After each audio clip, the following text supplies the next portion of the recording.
She'd seen it in the internal communications from Sterling during the due diligence phase. Anderson Mitchell had been identified as one of the senior executives who would help lead the operational side of the incoming merger, someone who would be directly interfacing with her company on implementation. "Mom," Camila said quietly, setting the coffee down untouched. "I need you to tell me exactly what happened." Roberto recounted the entire episode, every degrading word, every dismissive glance, and the way her ID had been tossed to the floor like it was a discarded receipt. Camila's posture stiffened as she listened, her usual business calm shifting into something colder, sharper. "He threw your ID?" she asked, her voice unnervingly even. "Like it was trash," Roberto confirmed. "But it's fine, daughter. I've faced worse." She wasn't exaggerating. Roberto Silva had built her first business in the 1980s, an era where black women were barely tolerated in boardrooms, let alone backed with capital. No bank had wanted to finance her construction startup, so she sold everything she owned, worked 20-hour days, and began by building homes with her own two hands. Years later, that same company had been sold for a fortune. The world never knew her wealth. She preferred it that way. Her portfolio investments across 3 countries remained her quiet rebellion against every door once slammed in her face. Camila was staring at her now, eyes glowing with the same steely intensity she had shown even as a child. "You know this partnership," she said slowly, "it's worth $6.3 billion, Mom. The biggest deal our company has ever landed. I wonder what Sterling Financial would say if they knew the woman their bank executive disrespected today was the mother of the CEO who's about to hand them the biggest profit margin they've seen this decade." That night, while Anderson enjoyed lobster and champagne in a fine dining restaurant uptown, posting yet another LinkedIn sermon on upholding high standards in elite client services, his smugness drew dozens of likes and congratulations from fellow executives. He had no idea that, across the city, Roberto was sitting beside her daughter on a video call with Camila's 3 senior partners. Her name wasn't on any of the company paperwork, but in that room, her presence carried weight far greater than any title. "I want you all to meet my mother," Camila said, gesturing to the screen. "Roberto Silva, my informal advisor and the wisest strategist I've ever known." Roberto gave a polite wave, wearing a serene expression that didn't betray the calculated thoughts moving beneath the surface. Taking down a self-important bank executive like Anderson Mitchell wasn't just personal. It was going to be strategic and, honestly, a bit enjoyable. "A pleasure," Roberto said. "Camila's told me a great deal about the upcoming partnership with Sterling Financial. Fascinating arrangement." Over the next 30 minutes, the discussion shifted seamlessly into legal and operational concerns. But Roberto's questions, seemingly innocent, were razor sharp. "What are the contract timelines?" she asked, scribbling into a notebook. "Who are the key points of contact within the bank post-signing? What's the outlined process for dissolution, should any serious breach occur?" Her tone was that of a concerned parent, but her eyes were those of a veteran tactician logging every name, clause, and vulnerability. One question she asked sent a ripple through the call: "What's Sterling's official position on discrimination? I imagine a company of this size needs partners with ethical backbone." The partners exchanged looks. "That's an excellent question, Mrs. Silva," one said. "We'll ensure a clause on that is addressed in the final contract review." Meanwhile, Anderson Mitchell drifted off to sleep in his luxury high-rise apartment, unaware that his careless display of arrogance was about to become a multi-billion-dollar mistake. He believed he had protected the bank from yet another unqualified walk-in. but what he'd really done was insult the mother of the very CEO whose decision would determine whether Sterling would become the financial hub of an entire multinational network or be left behind in disgrace. While Anderson snored in blissful ignorance, Roberto was up late, reviewing the preliminary terms with Camila's legal team. She pored over termination clauses, financial contingencies, and governance documents with the precision of someone who had done it all before because she had. That morning, when Anderson had tossed her idea aside, he thought he was asserting control. What he didn't realize was that real power doesn't announce itself with noise. It watches, listens, and strikes when it's ready. 3 days later, Roberto woke well before dawn. She pulled a carefully wrapped garment from the back of her closet. It was her only designer suit, a tailored Hugo Boss number she hadn't worn since the day she signed over her first company's sale. That day had marked the start of her financial freedom. Today would mark something else entirely. Camila noticed the change immediately as she entered the conference room. The table was spread with contract copies, termination clauses, and contingency plans. "Are you sure about this, Mom?" she asked, scanning the stack for the 10th time. "Once we pull the plug, there's no going back. 6.3 billion. That's nearly half our annual revenue." Roberto adjusted the cuff of her sleeve with a knowing smile. "You can rebuild capital, daughter. But dignity. Dignity takes generations to restore once it's lost." They had brought in legal heavyweight Dr. Enrique Mora, a senior partner from one of the city's top law firms. His team had spent all night identifying loopholes, vulnerabilities, and backdoors in the agreement. Clause 17, Mora explained, pointing at a highlighted paragraph, allows unilateral termination in cases involving discriminatory practices by the financial partner. But we'll need hard evidence. Roberto nodded, sliding a thick folder across the polished table. Mora opened it, and his eyebrows climbed. Printouts of Anderson Mitchell's last 2 years of LinkedIn posts, subtly coded rhetoric about quality clientele and cultural fit. Likes on controversial takes about diversity hiring. Comments about keeping company culture clean. Public endorsements of op-eds that called DEI initiatives corporate decay. It was all there, in black and white. "My God," Mora muttered. "How did you get all this?" Roberto folded her hands. "When you've been building empires for 40 years, you learn that information is the sharpest tool in the box." "Anderson Mitchell isn't just arrogant," she added. "He's careless." While the Silva women planned with surgical precision, Anderson strutted through another work week, blissfully certain of his place in the hierarchy. He had just posted a new status about the importance of vetting potential clients and maintaining brand prestige. Dozens of colleagues replied with praise.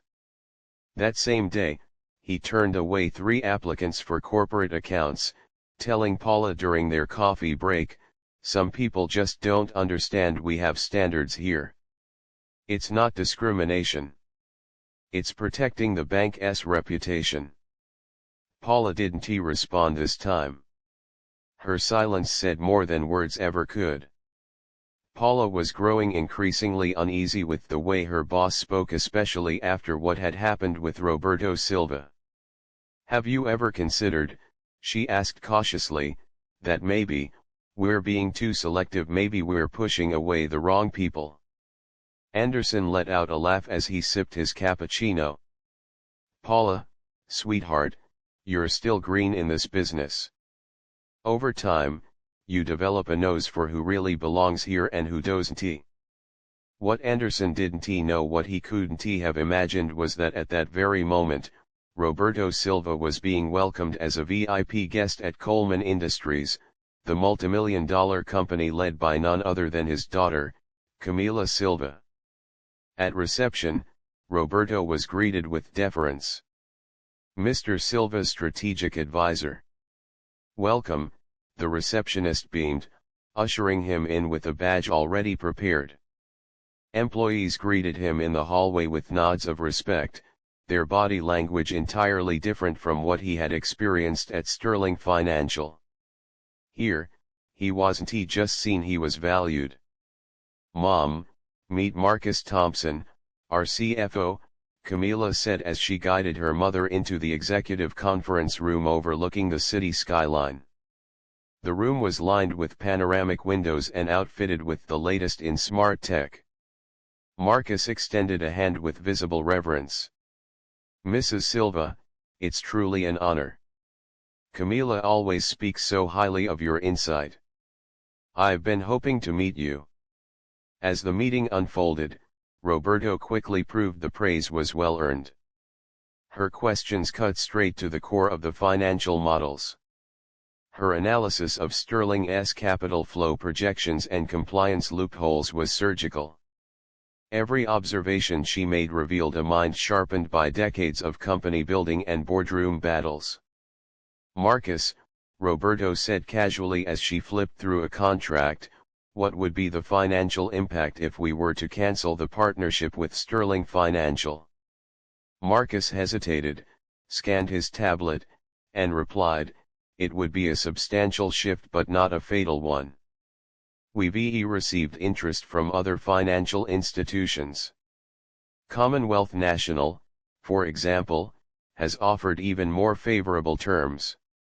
No exclusivity would be breached." Camila and Roberto exchanged a glance.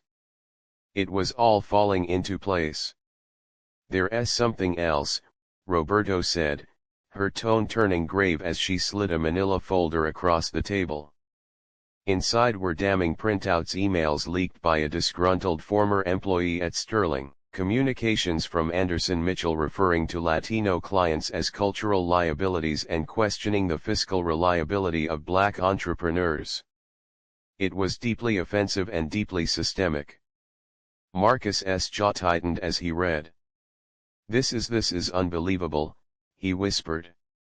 "It won't leak," Roberto said calmly, cutting through the tension in the room. "Because we're not going to waste this. We're going to use it strategically." Meanwhile, Anderson was having lunch at a rooftop bistro, posting pictures of his Wagyu steak and imported wine on Instagram, captioned with "Executive life and built different." His comment section lit up with compliments from peers, well deserved.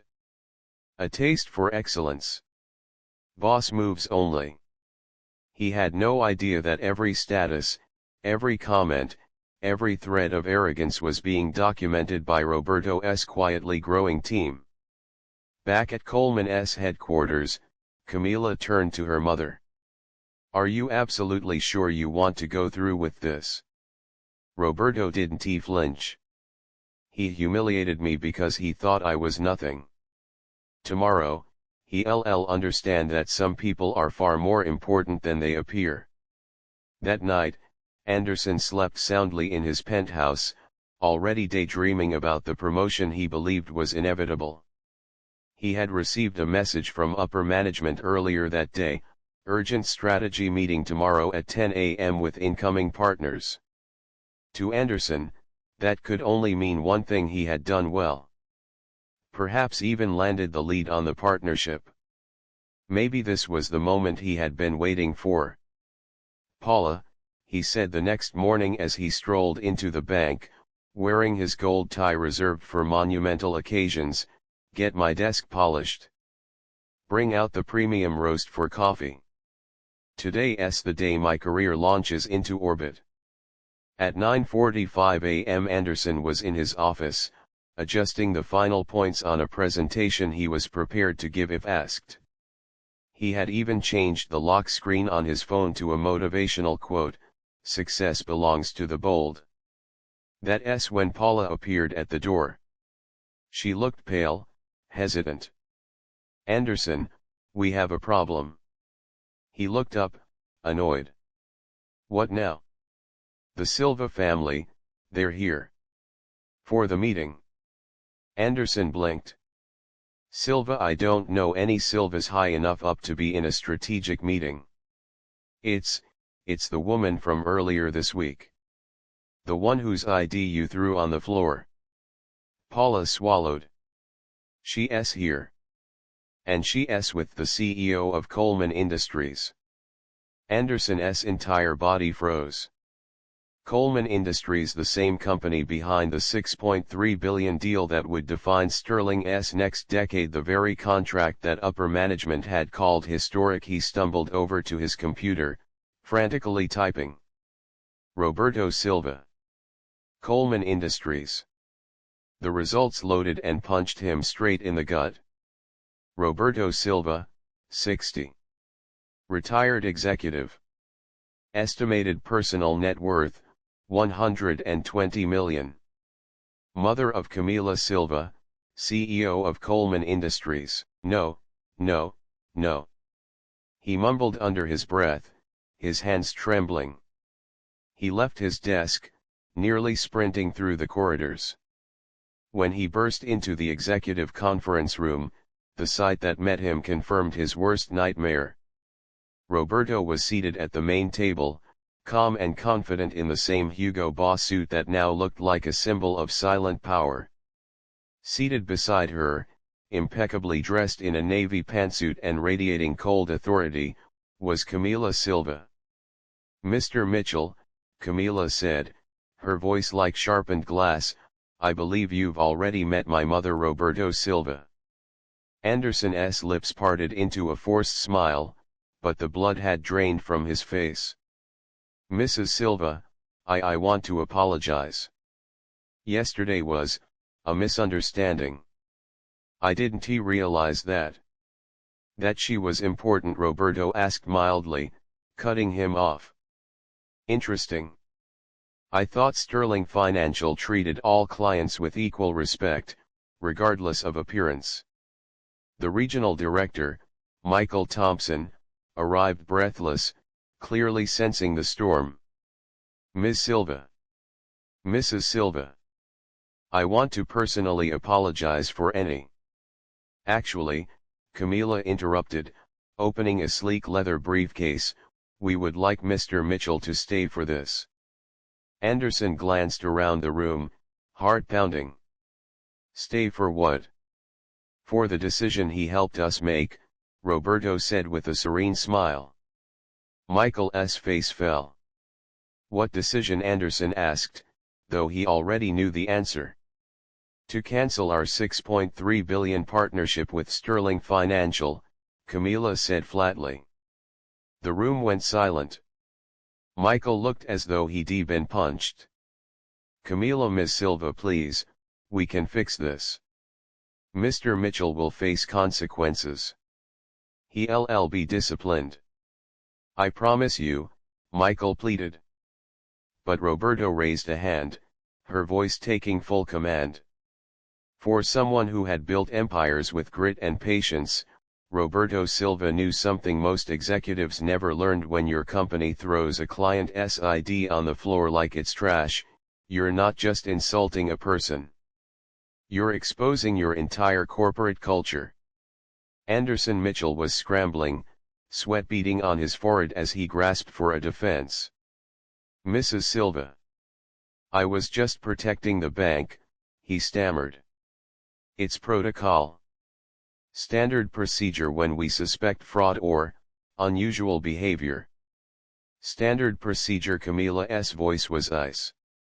She slid a stack of printed screenshots across the polished oak table.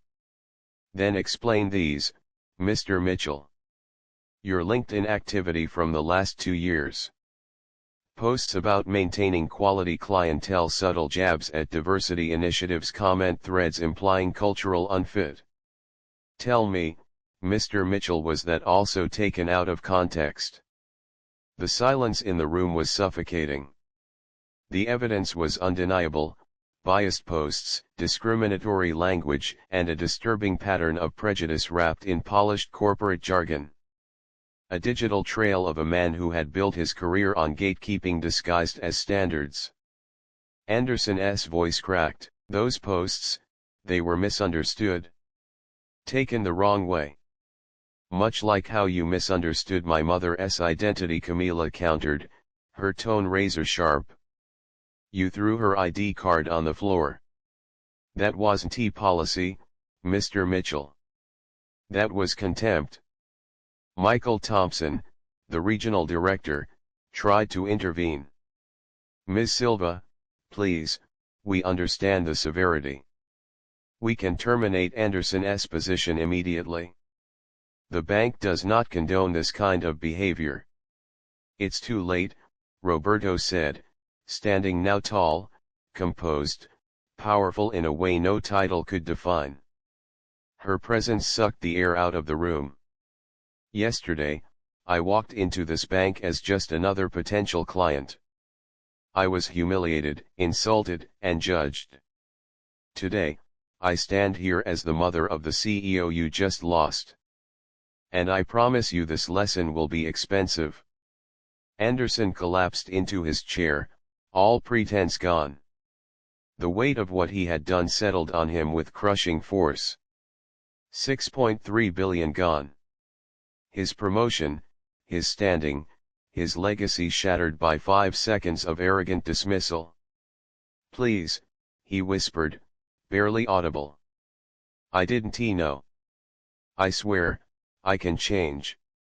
Roberto's expression remained calm, but her eyes held fire. You didn't need to know my net worth or my resume, she said. All you ever needed to know was that I was a human being. And that should be been enough. As Roberto and Camila walked to the doors, she paused, one hand resting lightly on the handle, then turned back to Anderson one final time. Do you want to know the difference between us, Mr. Mitchell? She asked, voice soft but lethal. You judged me by my appearance. I judged you by your character. And only one of us had anything of value to offer. The doors clicked shut behind her, leaving Anderson in the wreckage of his own making. Outside, whispers rushed down the corridors like wildfire. News of the cancelled partnership, the biggest in Sterling Financial's history, spread through internal chats and emails. Executives traded stunned glances. Junior employees stared at each other, realizing that the bank's most historic opportunity had been obliterated by a single act of unchecked arrogance. Anderson sat alone in the boardroom, a man ruined not by conspiracy or scandal, but by his own deeply flawed values. 2 weeks later, he cleared out his desk. There was no ceremony, no golden handshake. Just a cardboard box filled with old files, a cracked coffee mug, and a career reduced to nothing. His former co-workers didn't even hide their expressions. Some were disgusted, others relieved. Paula, now promoted into his former role, watched from across the floor. There was no satisfaction in her expression, just quiet justice. You really thought you could treat people like that and no one would notice, she muttered under her breath. Turns out, she was the mother of our biggest client. The one you never bothered to understand. What made Anderson's humiliation worse was what came next. His story went viral inside the company. Employees whispered about it during breaks, shared it in WhatsApp groups, passed it on like folklore. Each version ended the same: never judge a book by its cover. Meanwhile, Roberto and Camila moved forward stronger and more strategic than ever. They signed an even bigger deal with Commonwealth National Bank, 6.6 billion, to be exact, a full 300 million more than Sterling's original offer. But more than the numbers, the terms were cleaner, the respect deeper. At the signing ceremony, Marcus Chun, president of Commonwealth, stood and raised his glass. Mrs. Silva, he said, working with a family that values dignity above profit is an honor. That's a rarity in this industry. Roberto smiled, serene as ever. True partners, she said, are the ones who treat you with respect from the first handshake, not after Googling your net worth. Word of Sterling Financial's failure traveled fast. In boardrooms and strategy meetings across the region, the story became a cautionary tale how one man's arrogance cost an institution billions. As for Anderson, the corporate world turned cold. The doors that once welcomed him now slammed shut. 3 months after his termination, he was still unemployed. Every interview ended with a polite rejection once his name came up. "Oh, you're the Anderson Mitchell who lost the Coleman contract. Thank you for coming in, but we've decided to move in another direction." One gray afternoon, Anderson sat alone at a corner table in a dingy cafe. The same man who once mocked others for their appearance now dressed modestly, hoping not to be recognized. His LinkedIn was a graveyard. His inbox, empty. And then he saw her. Roberto walked into the same cafe wearing the same simple clothes he had dismissed months earlier. She didn't hesitate at all. She ordered her coffee, thanked the barista with a smile, and turned toward the door. But just before leaving, she noticed him. She paused. "Good morning, Mr. Mitchell," she said, her tone polite but firm. "How's the job search?" Anderson looked up, flushed with embarrassment. "Mrs. Silva, I want to apologize. I didn't know." "You knew all you needed to know," Roberto replied. "That I was a person deserving of dignity. I can change," he stammered. "I've learned." "I hope you have," she said gently. "Because next time, the person you judge might have a daughter even more powerful than mine." And with that, she walked out, her presence somehow larger than the room itself.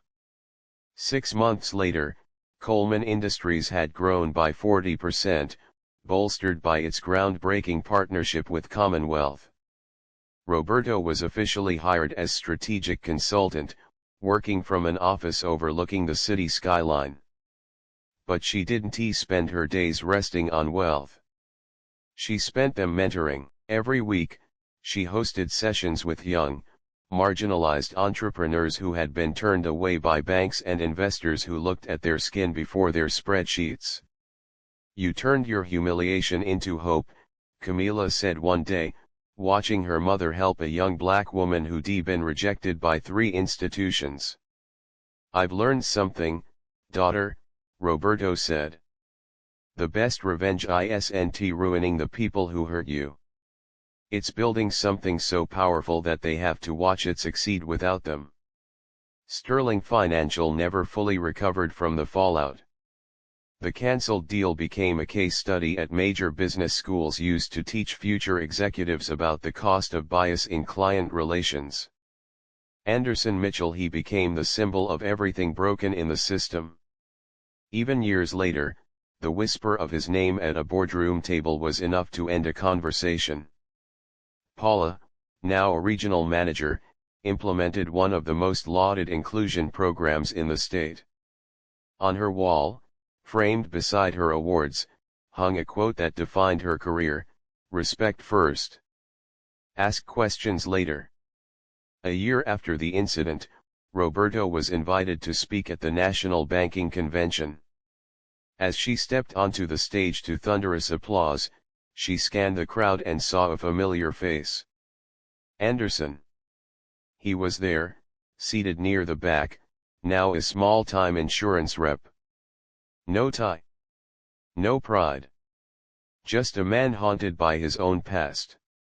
"Ladies and gentlemen," Roberto began, "I'd like to tell you how 5 seconds of disrespect cost a bank $6.3 billion and changed the way I believe customer service should be handled forever."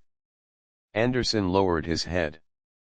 Roberto ended the talk with a message that echoed across the grand hall: the difference between dignified service and quiet discrimination isn't in the wealth of the person across the counter, it's in the character of the one behind it.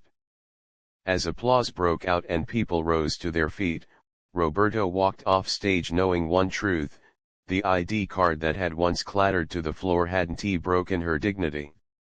It had shattered the illusion that power comes from humiliation. Anderson had tried to diminish her. But in doing so, he revealed how small he truly was. Success, Roberto had learned, is the best response to prejudice. And dignity, that's the currency that never loses value.